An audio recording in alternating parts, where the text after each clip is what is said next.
everybody. The government is shut down. We have a shutdown, Dan. A shutdown? That happened?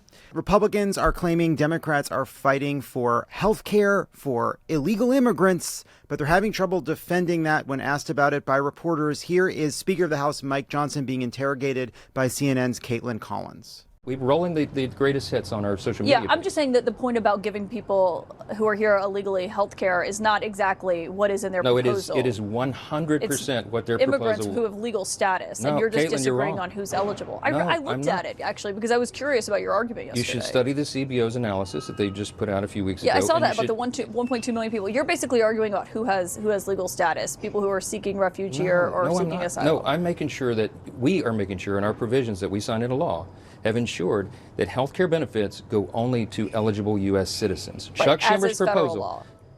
Federal law was not being enforced. That's the whole point. We had to fine-tune that so that we could strengthen the health care program. That's what we did. All right, Dan, let's just start with your overall reaction to where we're at in the shutdown fight.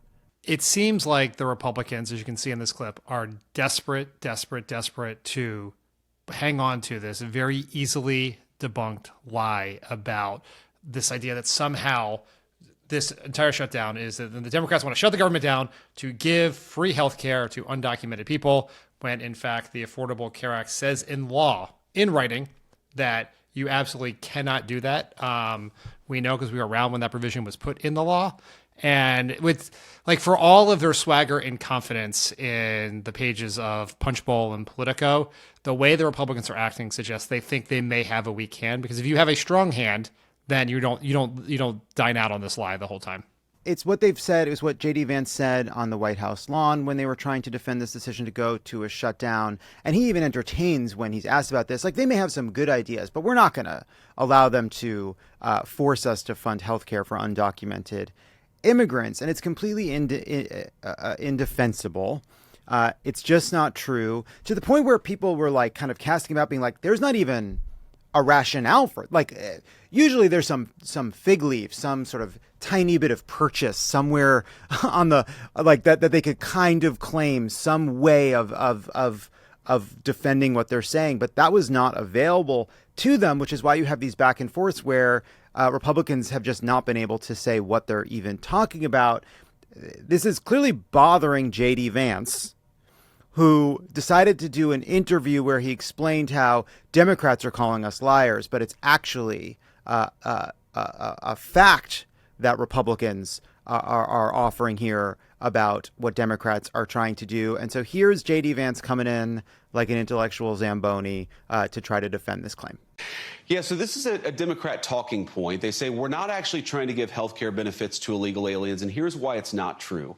There are two Biden-era programs that explicitly gave the taxpayer health care money to illegal aliens that we turned off when President Trump took over in January. Program number one is there's a lot of emergency health care at hospitals that are provided to illegal aliens. That was funded by the federal government. We turned off that funding because, of course, we want American citizens to benefit from those hospital services, not to be taxed and then to have those hospital services go to illegal aliens. So he then goes on to describe the way in which other legal immigrants are also allowed access to health care.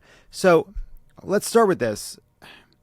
There was a law, it's true, and it says that if you arrive at a hospital and you're in an emergency, the hospital has to treat you. This was a law that was designed to stop hospitals from dumping patients on other hospitals, from refusing care for people who were in desperate need because they were checking to see if they could afford to pay first, if they had insurance, whatever.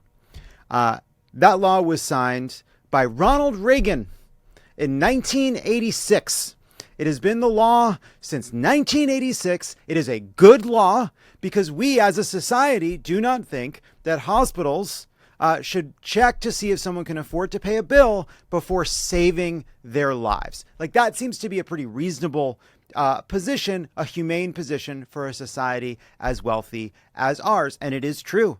That means that if someone is an undocumented person and they show up at a hospital, that hospital will treat them. That was true during Biden. That was true during Trump. That was true during Obama. That was true during Bush. It's been true during every single previous administration. I have no idea. I don't really understand what he's talking about in his first point. Now, his second point is that a whole bunch of people gained access, a whole bunch of undocumented immigrants gained access to healthcare. But that's actually not about undocumented people gaining healthcare. That's about them trying to say that the Biden administration gave people status it shouldn't have. He's basically admitting here that what they're describing is legal immigrants gaining access to healthcare, right? As far as I can tell, that's what it is. Like, he may be referencing some COVID era program that helps provide funding to hospital, but that is not just for undocumented people. It's for the uninsured. And right, in a normal society, the way you deal with this is because it costs money to treat people. And if people cannot pay their bills, then everyone else ends up paying. It raises the cost for everyone, which is the argument for, universal health care, right? Not making it easier to leave dying people on a street corner. Like, it's an insane thing to do. And look, I don't want us to get like wrapped around the axle, kind of untangling JD Vance's lies, but there's like a deeper lie that's actually like broadly accepted as part of our politics, right? Like, the whole idea of what they're doing here is they've made this broader claim that undocumented immigrants come to our country and take taxpayer-funded services, right, that they don't pay for, and they sap our taxpayer money, and they're basically subsidized by the taxpayers. That is false.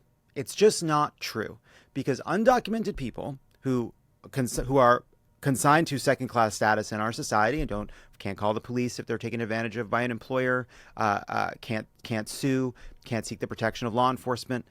They're very vulnerable in their professional and personal lives and in our society. They also pay a ton of taxes that they can't recoup because the law is very clear. You don't get ACA if you're undocumented. You don't get Social Security if you're undocumented. You don't get Medicare if you're undocumented. So actually, if you look at what happens to undocumented people when they work in the United States of America, they subsidize American taxpayers. They subsidize our healthcare because they pay into our system but can never recoup it. And that is just completely lost in all of this. And it's not the most important point, but like, that's the deeper lie that they're all kind of promulgating. Yeah, it's interesting watching. I've watched a number of the Republicans this morning go out on TV. There's another version of this because obviously each of them, they did this on right-wing media. They finally had to confront real reporters. They got pushback. They look stupid. I think many of them just believe that was actually the case without fully understanding because Trump said it or Stephen Miller said it. So they all then went to their policy people and said, make this thing I have to say true. And so this is what J.D. Vance's version of it. I've seen some members of the House and Senate come back and basically say that what Democrats are doing, what they're demanding is a full repeal of the Big Beautiful Bill, which means all the things they did to tighten eligibility to in a bullshit way, but to try to root out waste, fraud, and abuse, which some of that waste, fraud, and abuse could be from ineligible people, which could include able-bodied males being on there, as they say, or undocumented people being on Medicaid who shouldn't be on Medicaid. But because we want to restore some of those cuts, therefore we want to undo all of the eligibility things. Therefore, somehow, possibly, some undocumented people could possibly maybe one day end up on Medicaid, even though that was not a real problem before. And so they're all like, they're all trying to justify a lie. And the fact that they feel the need to justify it, I think, is somewhat telling of where they see their position in this battle, 11 hours in or wherever we are. Yeah, the policies of the Big Beautiful Bill are deeply unpopular. The most cynical version that I've seen is them claiming that because Democrats are trying to undo the $1 trillion in cuts, that means they're also trying to undo the $50 billion rural hospital fund that was stuck in the bill to make up for, in a small, tiny way, an insignificant way, the vast cuts that they're against the rural hospital fund. That is like so cynical and such bullshit. But yeah, their position on healthcare is deeply unpopular. If they cannot defend the bill, I think a lot of them truly, to your point, actually don't know what they voted for and believe the talking points that they've been given or haven't interrogated them at all. But they cannot defend their healthcare policy, and so they are attacking Democrats in this way. Now, one last moment. Can I make one small, very petty point on this? Please. Is that as of today, I think about 750,000 government employees have been furloughed. One government employee who was not furloughed, clearly, based on that J.D. Vance interview, was J.D. Vance's makeup artist. Because that was that was a heavy hand in the eye makeup there.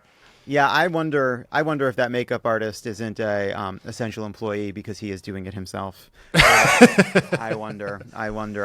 Yeah, look, it is worth saying that like a lot of people have been furloughed today. Like shutdowns are serious. It is serious what is happening.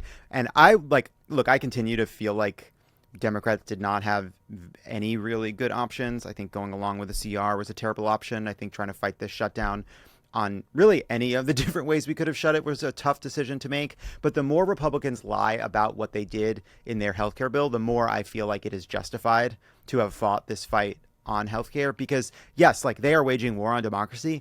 One of the ways they're doing it is by just being fucking liars all the time. This video is brought to you by Simply Safe Home Security. John, do you think Simply Safe's proactive protection is good enough that it could have stopped Joe Biden from stealing the 2020 election? That's what Sidney Powell tells me. That's a joke. No, probably not. But Simply Safe can stop an intruder from breaking into your home with its proactive protection that confronts criminals while they're still outside. With Simply Safe, the moment someone steps onto your property, AI-powered cameras detect threats while they are still outside your home and alert real security agents right away.